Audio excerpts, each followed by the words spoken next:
밤새 잘 주무셨습니까? 어젯밤은 바람이 불고 선선한 밤이었을 것 같습니다. 7월 6일 목요일 아침 비가 그치고 또 무더위가 찾아오겠지만 예수님과 동행하는 여러분 안에 시원한 하늘의 바람이 불기를 바랍니다. 오늘부터 이제 연대기별 성경 읽기 에스겔서를 읽기 시작하는 날입니다. 이전 책들을 다 못 읽었더라도 에스겔서부터 함께 읽어 나갔으면 좋겠습니다. 오늘은 에스겔서 1장에서 3장까지를 읽으며 말씀 속의 보화를 찾는 날입니다. 그 중에 에스겔서 3장에 있는 말씀을 보겠습니다. 16절과 17절 두 절 말씀입니다. 에스겔서 3장 16절과 17절입니다. 제가 봉독하겠습니다. 이래가 지난 다음에 주님께서 나에게 말씀하셨다. 사람아, 내가 너를 이스라엘 족속의 파수꾼으로 세웠다. 그러므로 너는 내가 하는 말을 듣고 나를 대신하여 그들에게 경고하여라. 아멘. 말씀으로 시대적인 파수꾼으로 부르시다 라는 제목으로 묵상하겠습니다. 에스겔서는 어떤 의미에서 구약 성경 중에 가장 분위기가 어두운 책이라 하겠습니다. 굉장히 부담이 되고 또 하나님의 감정이 진노로 극에 달해서 나타나는 그런 책입니다. 왜냐하면 이스라엘이 망했기 때문이죠. 이스라엘의 멸망 한참 뒤에 서여진 책, 예를 다니엘 같은 책 같으면 모르겠는데 이 에스겔서는 이스라엘의 멸망 와중에 그리고 그 멸망의 초기에 하나님께서 에스겔을 통하여서 하신 말씀들을 이제 여과 없이 거의 기록했다 이렇게 보시면 되겠습니다. 스바냐서도 그렇고 예레미야서도 그렇고 하나님의 심판 메시지를 전하는 속에서 굉장히 그 하나님의 진노가 극에 달한 모습을 보여주어서 예레미야는 슬퍼하고 그러는데 에스겔은 이 황망한 모습 속에 하나님의 진노하심에 따라서 꼼짝달싹 못하고 하나님 말씀을 순종하며 전하는 그런 모습을 보여줍니다. 바벨론의 포로가 되어서 사람들이 하나님의 말씀을 얼마나 어떻게 불순종했나 하는 것을 이제 드러내 보여주시면서 질책을 하시죠. 다니엘서와 달리 에스겔서에는 개인적인 의견이 거의 들어가 있지를 않습니다. 하나님 뭐 이렇습니다 이런 판단도 거의 없이 또 이런 거는 이런가요 이런 거다 이렇게 해석하거나 이런 표현들이 없이 그냥 일지를 쓰듯이 하나님이 몇 날 며칠 날 내가 어디에 있는데 뭐 이렇게 하셨다 그래서 나는 이렇게 되었다 이런 식으로 기록이 되어져 있습니다.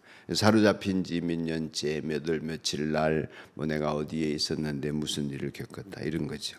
오늘 본문 속에 이제 1장부터 3장까지는 아무래도 첫머리니까 어떻게 자기가 이런 일을 하게 되었나 하는 에스겔 선지자의 소명 기사가 나옵니다. 그런데 섬뜩할 정도로 하나님과의 관계조차 굉장히 어렵습니다. 두렵고 떨림으로 받아들일 수밖에 없는 그런 상황입니다. 오늘 그 핵심 메시지 가운데 이스라엘 족속의 파수꾼으로 에스겔을 세우셨다 하는 내용을 함께 읽었습니다. 파수꾼은 요즘 잘 쓰지 않는 표현인데 보초라고 보시면 되겠습니다.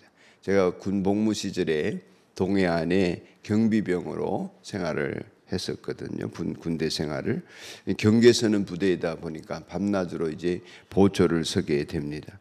처음 근무한 이등병 때 훈련병 갓 지나서 이등병 때 근무한 곳이 요즘 관광지로 유명해진 정동진 해안이었는데 근무 서다가 그냥 이등병이 피곤하니까 졸았습니다. 낮에 자야 되는데 낮에도 근무하고 뭐 이런 일들이 있기 때문에 근무를 서는 사이에 나와 함께 간 말년 병장은 아예 자고 있고 서 있는데 갑자기 제 귀에다가 누가 총을 쏘았습니다. 보니까 소대장이었습니다.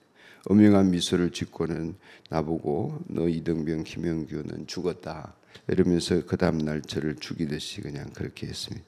사실은 제 귀에다가 소총을 쏘아댄 것은 이제 졸고 있는 나를 깨우려고 그렇게 한 것이죠. 죽은 목숨이다 했는데 사실은 그분이 2달 뒤에 사고로 죽었습니다. 늘 사고가 많은 부대였는데 그렇게 경계 근무를 서다가 졸다가 보니까 적들이 와도 모르고 암구호를 외쳐야 되는데도 옆에 총을 쏘는데도 모르는 저 모습이었습니다. 결국 외치지 않으면 죽을 수밖에 없고 또 스스로 깨어있지 않으면 그렇게 당할 수밖에 없는 것이 보초 근무이고 파수꾼입니다. 오늘 말씀의 내용은 두 가지입니다. 하나는 듣는 자기 이스라엘 백성이 어떤 반응을 보이든지 하나님 말씀하신 것을 그대로 전하라 하는 것입니다.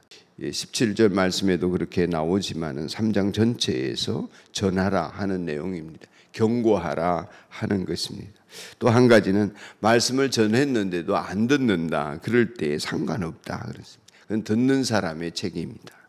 전하지 않았기 때문에 믿음에서 멀어지고 이 사실 자체를 그들에게 모르도록 한다면 그건 파수꾼 너의 책임이다. 이렇게 하시면서 굉장히 이렇게 말씀하십니다. 그 핏값을 너한테 찾겠다. 왜 그러세요 하나님? 뭐 이렇게 반응을 보이고 싶을 정도의 하나님의 단호한 명령입니다. 이게 사명자죠. 사명자라고 하는 것은 주권자이신 하나님께서 나를 이렇게 세우시고 일어나라 그러면 일어나야 되고 앉아라 그러면 앉아야 되고 누워라 그러면 누워야 되고 전적인 주권이 하나님께 달려있는 그분, 그리고 그것을 인정하는 내가 그분이 시키는 대로 하는 것이 사명자입니다. 그래서 뭐 이유를 묻는다든지 핑계를 댄다든지 주저한다든지 이러면 사명자가 아니죠. 그러니까 하나님이 마음대로 하시는 것입니다. 하나님이 마음대로 해도 할 말이 없는 나입니다. 그래서 에스겔은 일어나라 하니 일어나고 벙어리가 되라 하니 벙어리가 되고 말하라고 하니 말하고 오른쪽으로 누워라 하니 오른쪽으로 눕고 벌거벗으라 하니 벌거벗고 그렇게 하는 것이 파수꾼이었던 것입니다. 철저한 주님의 종이 되어 있었습니다. 아니 내가 말했는데 저들이 듣지 않거나 아니 저들에게 말하고 싶지 않아서 말하지 않았는데 이 모든 책임이 어떻게 나에게 있을 수 있습니까? 그러나 하나님 말씀하시기를 듣지 않기로 유명한 이 망한 민족 이들의 파수꾼이 너다 이렇게 말씀하셨습니다. 즐거울 리도 없습니다. 잘될 까닭도 없습니다. 게다가 하나님의 감정은 너무나 엄중하시고 이 시대에 혹은 에스겔 시대에 파수꾼은 고단할 수 있습니다. 이 사명이 얼마나 엄중한지를 모르면 그렇습니다. 그러나 어느 순간에 에스겔은 알게 됩니다. 하나님께서 이 세상에 하나님의 말씀을 강수와 같이 흐르게 하시고 모든 세상을 주님의 영광으로 덮을 날이 있을 것임을 보게 해 주십니다. 그러니 먼지와 같은 자신이 그 하나님의 놀라운 역사와 일에 그 하나님이 나를 부르셔서 그 일에 나를 쓰신다. 이것이 얼마나 하나님 앞에서나 초계와 같은 목숨이 영광스러운 일인지를 그는 깊이 깨닫게 되어집니다. 그 이후로 그는 하나님 앞에 그렇게 목숨을 드리는 사명자가 되어지는 것입니다. 심부름꾼이 되어지는 것이죠.